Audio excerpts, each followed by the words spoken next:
next up on the live stream, we have Jason Burke. He's the founder and CEO of the new Primal. Hello, Jason. Thank you for stopping by the live stream. Hi there. How are you? I'm very good. How about yourself? Pretty good. How's NOSH life been treating you so far? So far, so good. Yeah. Yeah. So first of all, congratulations on the award for Rising Star. Thank you. Have you seen it? Oh, I have not. Are we doing an unboxing Yeah. We should do an live on the unboxing. stream? We should do an unboxing live. All right. Cool. I don't think I've ever won any awards. So well, congratulations. Glad to be the first. I mean, oh, look at that. So it's really nice. I know. Look at It's very Grammy-esque. Honestly, oh my gosh, look at that thing. I mean, it's really nice. Well, congratulations. Fingerprints gotta already. polish it off, make sure it's got that nice gleam, that fresh award gleam. So let's just talk a little bit about your year. You guys have had a pretty busy year. I know you have a lot of new launches, so just walk us through a little bit the highlights of the year for you. So there's so many, but if I backtrack just a little bit, 2 years ago our brand extended outside of our core, which was meat snacks, right, into condiments, and we launched with a line of marinades that made a lot of sense. So this year has been a big year of expanding points of distribution with our line of condiments, and so I mean we're up 20,000 points of distribution with our condiments line, and we launched a bunch of new innovation with Whole Foods, and so Whole Foods has become our innovation partner in many ways, and so the way we innovate is we collaboratively work with their team, discuss what the gaps are in the categories, where the opportunities might be, and then we go to work. So a couple of things are, earlier this year with them, we launched a line of culinary-inspired but better-for-you salad dressings, but with really unique flavor profiles, things like sriracha tahini or almond butter turmeric and carrot ginger, and so really unique flavor profiles to that category. We also launched our line of kids snacks in their meat snack set, which is called Snack Mates, which are little mini meat sticks. So it's the first of its kind in protein snacks for kids. And then we've been sourcing coconut aminos for almost 8 years for use in other products like our beef jerky and our marinades. And so we decided that we felt like we had a better sourcing story to tell, and we know what the best looks like in that category, so we launched our own line of coconut aminos to extend, sort of additionally into the condiments world. So lots of new points of distribution. We have, growing line of condiments, lots of innovation in the pipeline, and so the year has been just incredible growth across the board. Well, that's why you earned your Rising Star award, clearly.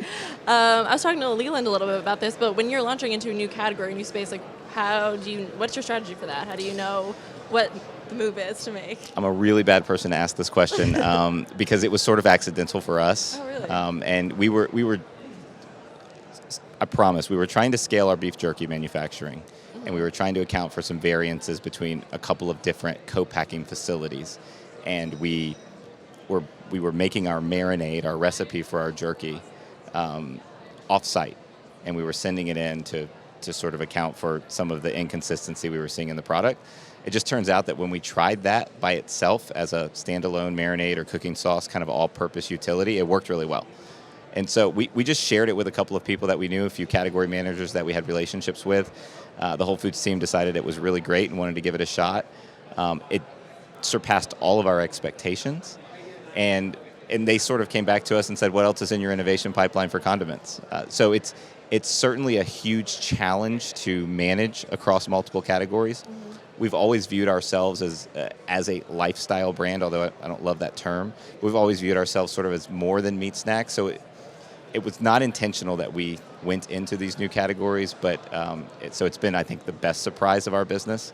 But strategically, we're still trying to figure out how to properly manage and the why and the how and all of those kinds of things. We just find that the two definitely feed themselves. Mm-hmm. So when you're launching new products, I know you launched coconut aminos, which maybe isn't like the most well-known condiment. How do you kind of raise consumer awareness about what this is and why they want it?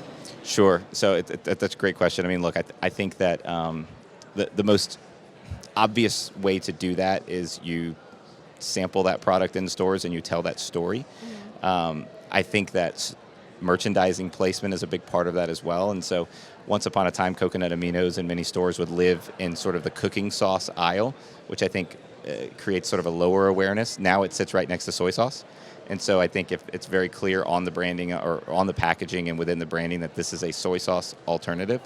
And so I think, where it's placed on the shelf, I think what you say on the package, I think the messaging that you put out digitally, and then I think you have to sort of tell that story face-to-face with consumers. But that's not...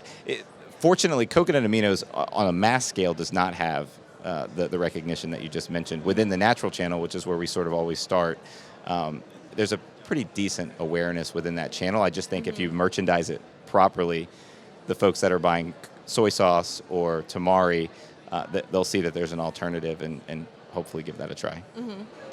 So going off of that, how have consumers kind of embraced your products as you expanded beyond meat snacks? How have you kind of introduced them to people, and how have they responded? It's been such a pleasant surprise. I would have never in my wildest dreams thought that we would have had a best-selling wing sauce or a best-selling barbecue sauce or a top salad dressing. I would have never in my wildest dreams imagined that when we launched grass-fed beef jerky 8 years ago. So it's been a pleasant surprise. We thought in the beginning that extending into condiments would just be a good complement, and that it would sort of, it would complement the brand, and there would be some consumers that would adopt it. We're actually seeing it we're seeing it in reverse now. So we're seeing consumers adopt the brand on the condiment side, and then sort of, learn about the brand on the meat snacks. So where we weren't getting the awareness on the meat snacks in a very competitive, flooded category, we're getting all of that awareness on the condiment side.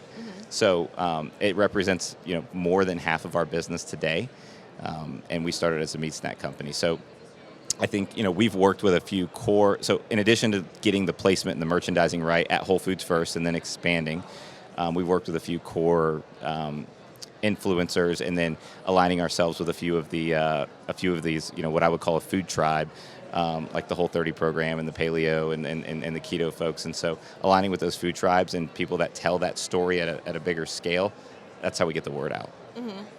Yeah, going off of that, what is kind of your marketing strategy as in terms of social media and things like that for getting the word out? Yeah, I mean, I think we do a really, really good job connecting with our core consumer there. We respond to every tag, every direct message, and we do it very quickly. We want to make sure we're always engaging and interacting with all of the inbound stuff. But then we have a very closely connected community of what I would call micro and macro influencers that we work with, where we seed product. We invite them into the innovation process. We ask them for feedback on products before we put them into the market. We don't pay for posts and things like that, but we do ask people to try and give us honest feedback, and if they like it, talk about it. And so we get a lot of just organic reach from that. And again, I think you just mix that with in-store awareness, and it's sort of a really nice 1-2 punch. So I know you've had a very busy year, but looking ahead to 2020, what can we expect in terms of innovation or any kind of plans that you guys have for the coming year? Sure. Yeah, I'm happy to give you a little bit of a preview there. Okay. So we have there will be at least 9 new products that will launch at Whole Foods nationally. In 2020, the first of which I'll go ahead and just sort of let the cat out of the bag now because the POs are in. But the first of which we are launching a no sugar added ketchup in January. And so we'll extend on the condiments from our barbecue sauce and our wing sauce and some of those, I would say, subcategories within condiments into more of the core, the more core staple category within condiments. So we're going to launch the ketchup in January. Nice, and then 8 more things throughout the year? And then 8 more things throughout the year. Oh my gosh, well, you're going to have a busy year. At least 8 more things. Oh, at least? Yeah, so at there least. could be more. Okay. 8 are confirmed. We'll see what the rest look like. Oh, well, I'm excited. We got to make sure to send the samples to the office because For sure. I'm sure we'll all want to try them. Yeah. So thanks so much for joining me on the live stream, and Sure. congratulations again on the award. Make sure you find a nice place for it in your home. For sure. And thank you so much for joining us. Yeah, thanks for having me. Yeah, of course. Thanks so much for watching NOSH. Don't forget to hit subscribe and ding that bell.